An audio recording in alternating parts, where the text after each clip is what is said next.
Hello and welcome back to this video series on personality. This particular video is going to be focused on the personality trait extroversion, but if you haven't seen my previous video, which sort of does a broad overview of personality in general, then definitely check that out. In addition, I'm going to leave some links in the description for some personality tests that you can take, so definitely let me know in the comments how you score on the trait of extroversion. So in this video, we're going to cover some of the common signs and traits of extroversion, and also how we can break down extroversion into its two sub-traits and then look at some of the common signs of those. And then finally, we're going to do a deeper dive into the trait of extroversion and find out what it really means and what it really boils down to, and look at things also from a neuropsychological perspective.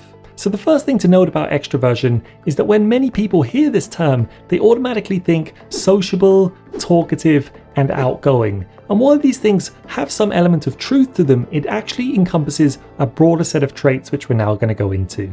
So some of the common traits we see in people with high extroversion are sociable, fun-loving, affectionate, friendly, spontaneous, talkative. They often make eye contact. They're often drawn to sales and personnel work like nursing and teaching, but on the downside, they can often come across as impulsive, and also they are more likely to gamble more often.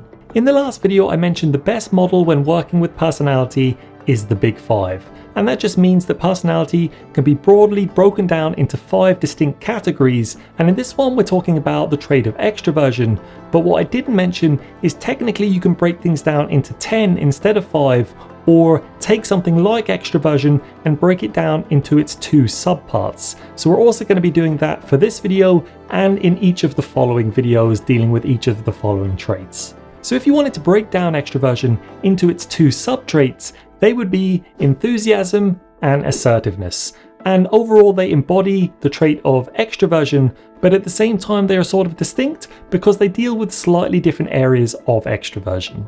So if I had to sum up enthusiasm in a single sentence, it would be motivation for affiliation. Whereas if I had to sum up assertiveness in one sentence, it would be motivation for social status. But the individual signs of someone with high enthusiasm is they make friends easily, they often reveal everything about themselves or easily, they warm up quickly to others, they show feelings when happy, they have a lot of fun, and they often laugh. Whereas someone with high assertiveness is they often take charge, they have a strong personality, they have a talent for influencing people, they know how to captivate people, they see themselves as a good leader, they can talk others into doing things, and they are usually the first to act. So if these are the various signs of extroversion, enthusiasm, and assertiveness respectively, then what exactly is extroversion? What does it embody, and what actually is it on a deeper level? Well, it's easy to think of extroversion as the dimension of sociability, but actually it's much more accurate to say it's the dimension of positive emotion.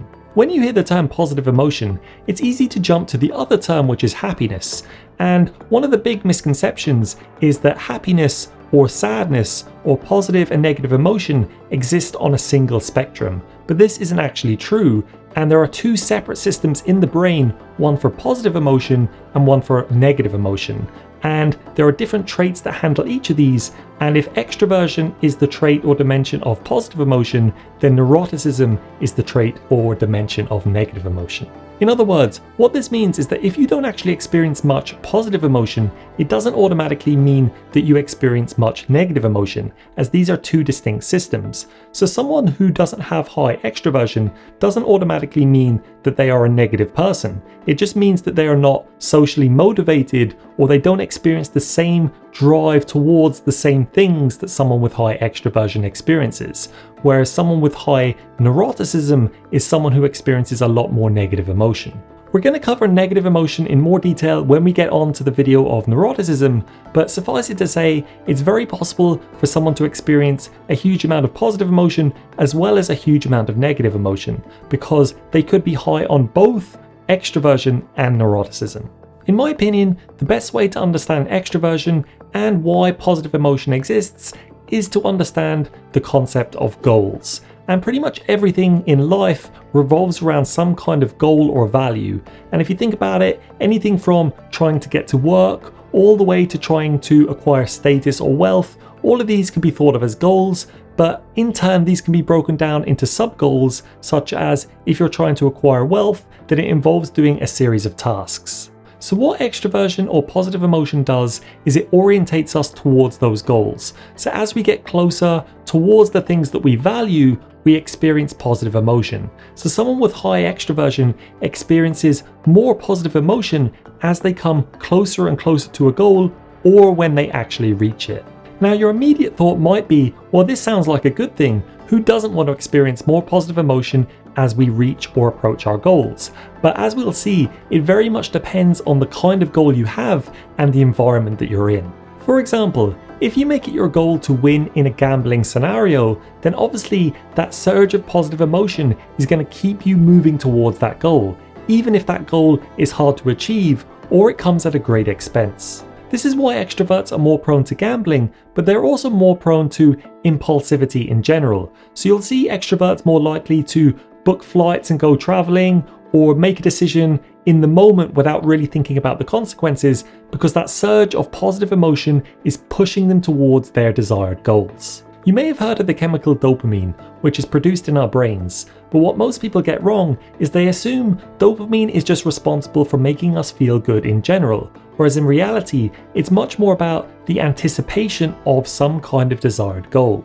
In other words, dopamine is at its highest, and the positive feelings associated with it is at its highest, not when we reach our goals, but right before we reach them, because dopamine is the thing that pushes us and drives us to attain our goals, not the thing that makes us feel good once we've reached them. And another way of looking at extroversion is how much someone values the present over the future. So someone with high extroversion comes across as impulsive because they're thinking about the now and less about the later, whereas introverts often put less emphasis and value on the present, not because it's a conscious decision, but because their personalities are kind of pre-programmed this way, and instead they are valuing the future more highly, which gives them less positive emotion here and now. This has actually been shown in several experiments involving the concept of delayed discounting. So what this basically comes down to is, if you ask someone, would you want $10 now or $30 or $40 later, the amount of emphasis or your likelihood of prioritizing the first option is very much related to your extroversion. But the thing about the future is, the further and further you go down into the future, the more uncertain things become. So obviously we should value the present over the future, but how much so depends heavily on your goals, your environment, and your circumstances. Now, if we had an accurate grasp on all three of these variables, then it wouldn't be a problem, and we can act accordingly. We would experience the right amount of positive emotion and guide us towards the goals in the best possible way.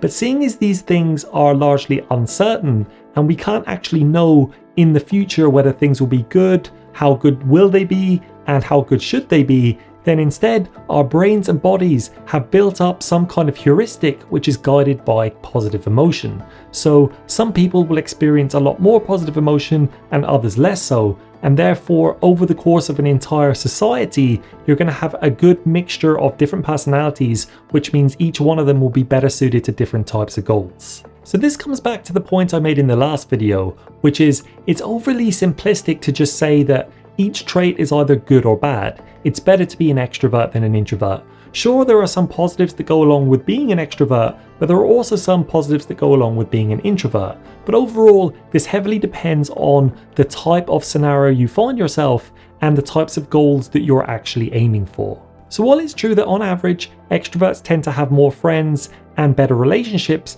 because they put themselves out there more, it's also true that on average, extroverts tend to die younger because a portion of extroverts will be high risk takers and they'll get themselves into scenarios where they're not really thinking about the consequences and they're caught up in the rush of feeling good. So the last thing I want to say about positive emotion and how it relates to your goals, and also how negative emotion comes into play, is that positive emotion pushes you towards your goals in a positive direction, whereas negative emotion either halts you or moves you backwards. And this often comes into play when we think of the term flight or fight, because when we experience anxiety or stress, it often makes us freeze or run away.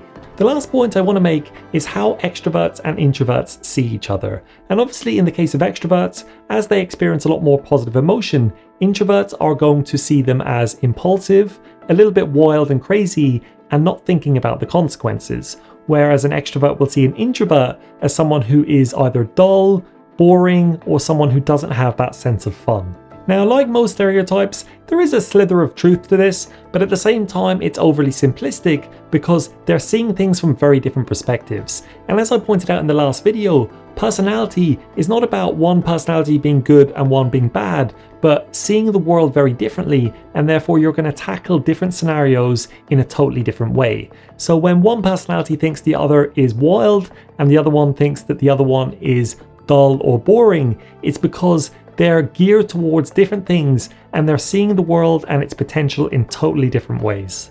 So if you happen to be an extrovert, but you know of or work with people who are introverts, then while it might be slightly true that these people aren't as impulsive or fun, it's also because of the fact that they don't experience as much positive emotion in response to the same things that you find fun. So if you end up putting yourself in their shoes, you wouldn't do those same things that you would do because you don't experience the same thrill from doing them. So anyway, I hope you enjoyed or got something from this video. If you did, I'd really appreciate if you could like, subscribe, and leave a comment down below. You can even let me know how you scored on the extroversion test. Otherwise, I will see you in the next video.